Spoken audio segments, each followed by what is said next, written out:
Tingnan natin kung alin ang pinakamasarap. Kumuha tayo ng mga talbos ng saluyot. Ayan, meron po tayong dahon ng kamote dito. O, tingnan din natin yung mga talbos po ng mulberry. Ay subukan din natin gawing chichirya. Siyempre, mawawala ba ang pinaka-wonder leaf natin? Leaves. O, diba? Wonder leaves. O.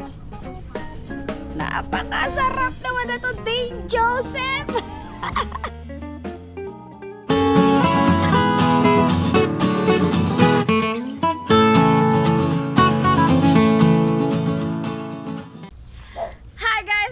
Sa aming channel ang KKK by Jeng and Otep, and of course it's me, your Ate Jeng, at sa likod po ng camera ay si Otep. Ayan.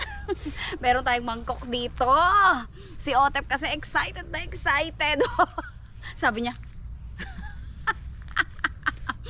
kasi mamumulot po tayo or mamimitas tayo ng mga dahon-dahon dito sa paligid ng mga gulay at gagawin nating chichirya. Naghahanap kasi siya ng chichirya sa akin. Sabi ko, tara, gawa tayo ng chichirya. Ayan, tingnan natin. Unahin po natin ang saluyot. Gawa tayo ng saluyot. Tingnan natin kung alin ang pinakamasarap. Kumuha tayo ng mga talbos ng saluyot. Tingnan natin kung alin ang masarap. Medyo sira-sira na po ang dahon, pero piliin natin yung mga buo pa. Ang ating mga saluyot. Ayan. At least may saluyot pa tayong naiwan dito. Tingnan natin ang mga dahon-dahon. Testing lang po ito.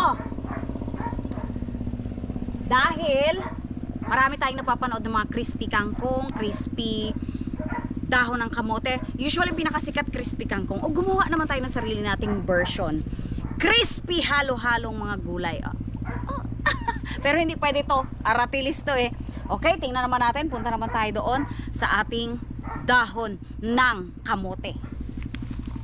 Tayo ditong dahon ng kamote.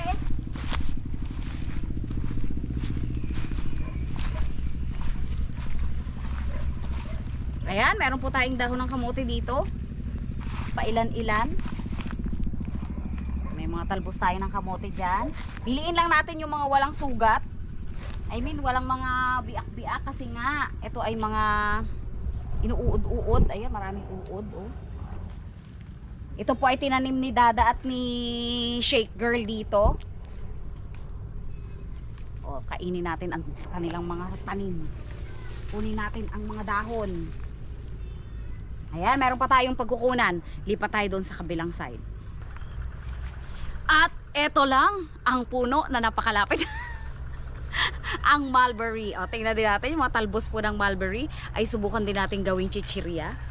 Piliin natin yung mga dahon na maliliit pa. Yung mga ganyan po. Kasi kinakain naman ito. Ginagawa rin itong mga ano talaga. Tingnan natin kung pwede rin itong gawing crispy mulberry. O, diba? Sama-samahin natin. Konti lang nga ang talbos ngayon ng mulberry. Yun lang ang problem. Medyo magugulang na yung dahon. Kailangan yung ano lang, sariwa. Pipitas tayo ng sariwang dahon. Ilang piraso.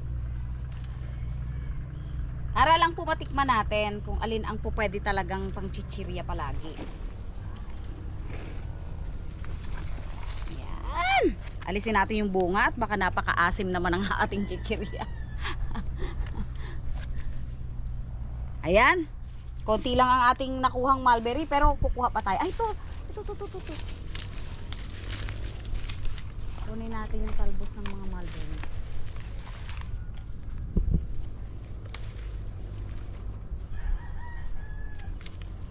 Ayan. At meron pa pong isa. O, tara naman doon sa kabila. Ayan, at ang ika-apat. Tama, apat na no, 'di ba? Ang pinaka-apat na dahon. Ay, syempre, mawawala ba ang pinaka-wonder leaf natin? Leaves. O, 'di ba? Wonder leaves. O. Napakasarap naman na to, Dane Joseph.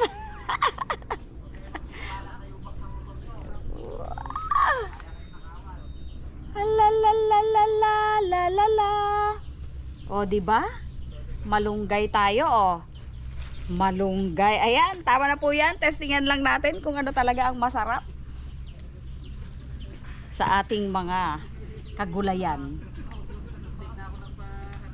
Ayan, let's go! Let's go! Prituhin na natin para magkaalaman na po. Okay. Ayan, nandito na po tayo sa ating mga kagamitan. Ito pong mga kagamitan natin ay mga tira-tira lang po para syempre paggamit natin ang ating mga tirang pagkain. Ayan, yung aking yelo. Ito po ay ang ating harina. Maglagay tayo ng 1 cup para sa ating butter. Ayan. Yung iba naman po ay ilagay natin dito para mamaya sa ating mga dahon. Nahugasan ko na po yung ating mga dahon. Tapos maglagay din po tayo ng 1 cup natin na cornstarch. Oh, medyo madami-dami nga yan. Napakakunti naman na to. Masyado yatang mapaparami ang ating mga ingredients. Pwede naman nating bawasan ng kalahati. Lagay natin dito para kumunti ng ano yung ating butter. At kukunti lang naman yung ating gagawin. Ayan, 3/4 lang rin po na cornstarch. Kasi 3/4 na lang yung nilagay ko na yon dahil binawasan ko nga. Tapos, lalagyan natin ng tira din natin na crispy fry para hindi na po maraming anik-anik. Ito na yung ating pampalasa. Para hindi na maraming mga separate pa na ingredients. Malasa po kasi yung crispy fry natin. Sabay ka na, Tang. Sige, Tang. Tapos, paghalo-haluin po natin. Ayan, halo-haluin po natin. And then, lagyan natin ng isang itlog.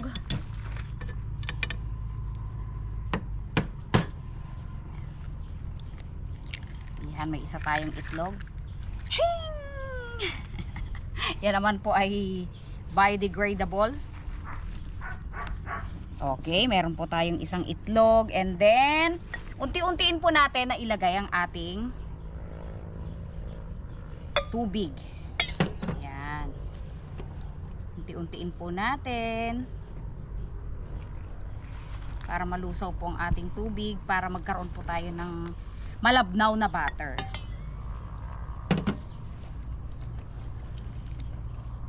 Ayan. Ayan, dahil medyo mamasa-masa naman po itong ating mga dahon dahil sa pagkakahugas. Lagyan po natin ito ng harina.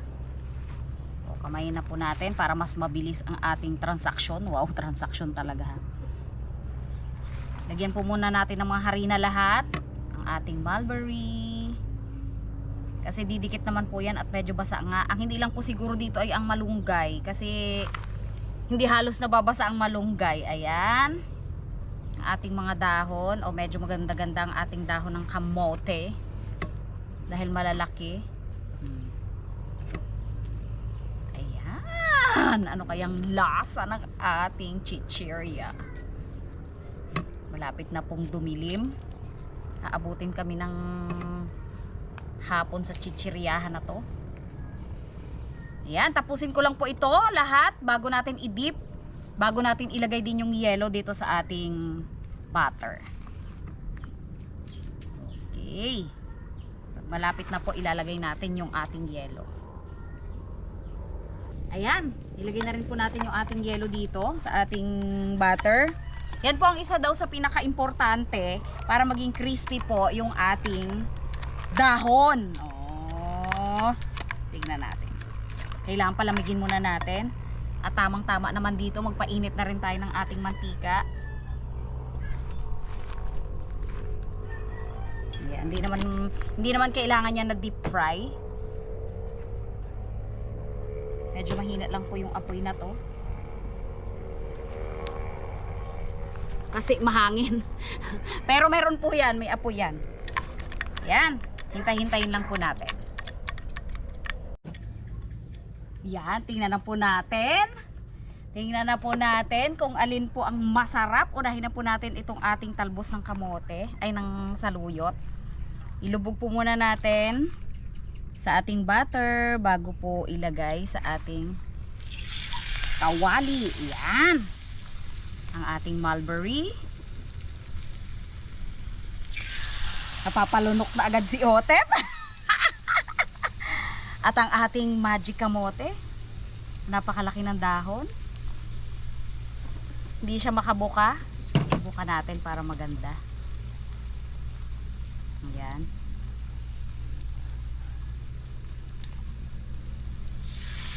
Yan. Oh my gosh. Oh my gosh.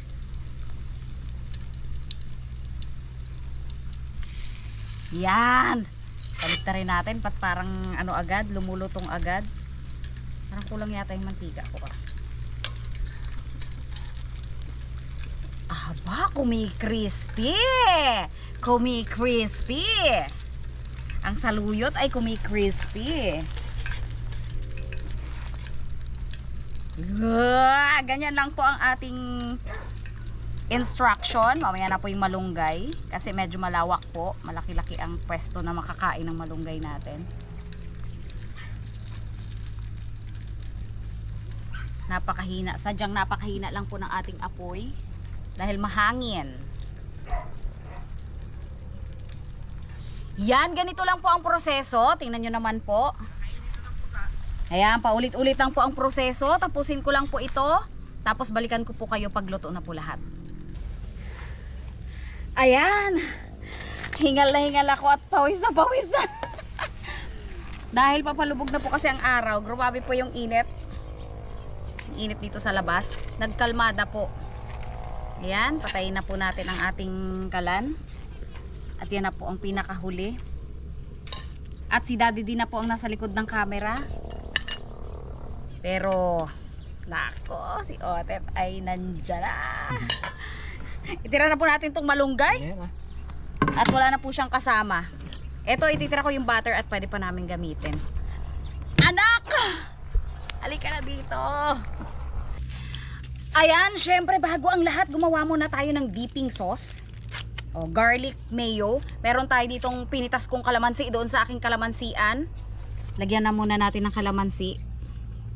Pero kung walang kalamansi, lemon. Pero lemon talaga mas masarap po. Kaya lang wala kaming lemon, kalamansi na lang. O, meron tayong garlic dito, minced garlic. Bilisan na po natin at medyo ano na po. Papadilim na.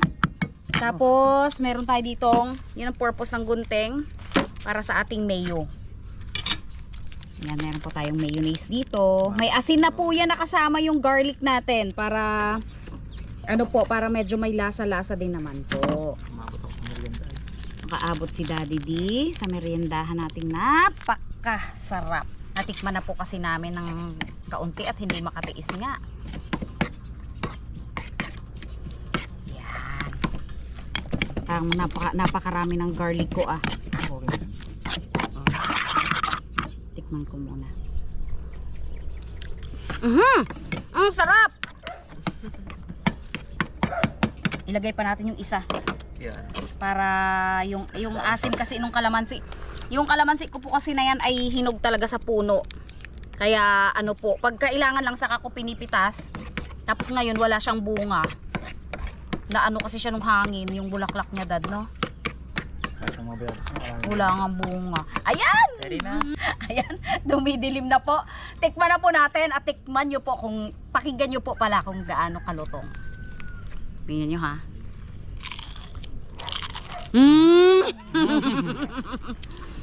Chichirya na chichirya.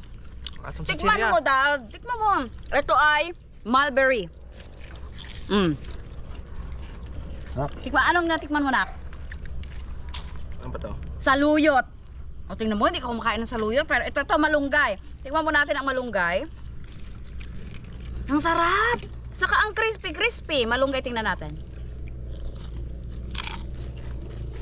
Lumutong din ang malunggay pero lasang-lasang malunggay. Ang malunggay, lasang-lasang malunggay. Ang sarap. Chichirya na hindi maalat. Oh.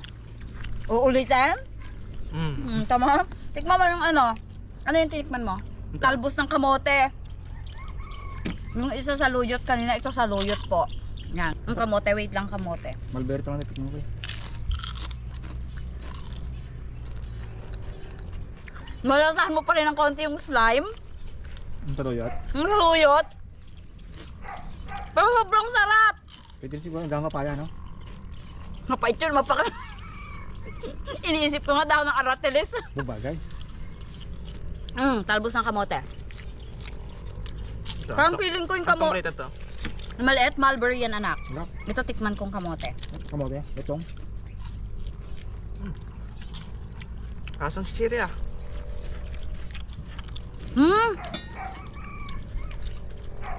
Ang sarap ng kamote.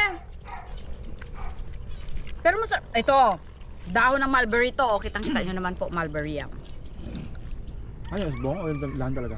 Usbong lang. Kasi syempre, ayoko naman yung dahon. Kasi Matigas yun. matigas na yun eh.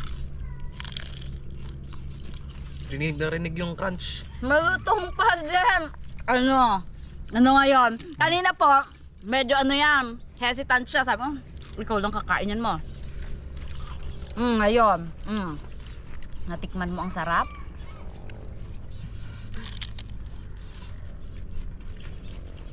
Malayo po kasi kami sa mga tindahan. So ang gagawin ko na lang, palagi dapat akong may itlog, may harina, may cornstarch at mayroong crispy fry. Ay, ang sarap! Kahit po wala siyang dipping sauce, actually masarap siya. Pero iba rin ang sarap nung garlic mayo. Subukan nyo rin po ang garlic mayo, ang sarap. Gagawa ako sa Christmas party. Pampika-pika. Magulat sila, namulot lang ako dyan ng mga namitas lang ako dyan ng mga dahon. Nakita nyo po, sa paligid ko lang pinitas yung mga dahon. Ito, dahon na dahon pa siya, oh. Sarap. Ano ang pinakamasarap sa'yo? Kasi naglalasa pa rin po siya. Ito. Saluyot yan anak, tikman mo yan. Ma-slime yan eh, pero tikman mo kung mawala yung slime niya.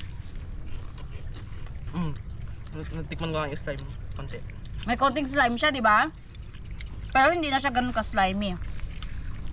Malunggay. Si Daddy di po, ay sige rin ang lantak sa kabila kung maririnig ninyo. Ang crunchy na kinakain ng cameraman. Ito po ay malunggay. Grabe, sarap. Nakakatuwa. Magugustuhan po ito ng mga bata. At least yung mantika lang yung medyo ano natin dito. Pero the rest naman healthy naman to. Ano? Apple. Mauulit? O ito? Mauulit na. Mauulit. Pag wala tayong makain, Medilim na. pag wala kaming chichirya, sasabihin na magluto tayo ng mga dahon dyan. Huwag lang dahon ng aratilis. Lumidilim na po. So, ang sarap pong kumain. Dahon ng papaya sa ipilipil ang luto niya. Ang sarap! Ang sarap niya! May tiniri pa nga po ako dun kasi sobrang dami. Ang dami pala, tapos ang dami rin yung butter ko. Pag mga handaan, pwede po siyang pang appetizer talaga. Pwede pong appetizer and samahan natin ng sa susunod sa party pa sa Christmas party natin, samahan natin ng ng squash. May naisip na akong appetizer. Yan po. Maraming salamat po. Sana po ay hindi kami nag-alok. Kain po tayo. Pwede po ninyong gayahin kahit po sa inyo lang, kahit po wala po kayong mga bata na mga pihikan sa mga pagkain. Pero pag gulay po pala, itong mga dahon-dahon po pala, palagay ko po kahit na anong dahon, hindi lang kangkong. Katulad po ito, 4 na dahon po yung ginamit namin. Malunggay, mulberry, talbos ng kamote at saka po saluyot na nandito lang rin po sa paligid. O di ba? Mapapakinabangan pala basta mayroon lang po tayong cornstarch at saka mga harina. Ayan, thank you so much po. Maraming salamat po sa mga patuloy na sumusuporta po sa aming channel. At si Otep ay nasarapan po talaga. Ayan, sige anak, ubusin natin yan. Thank you so much po kasi madilim na. Ayan po, ingat po kayo palagi. God bless.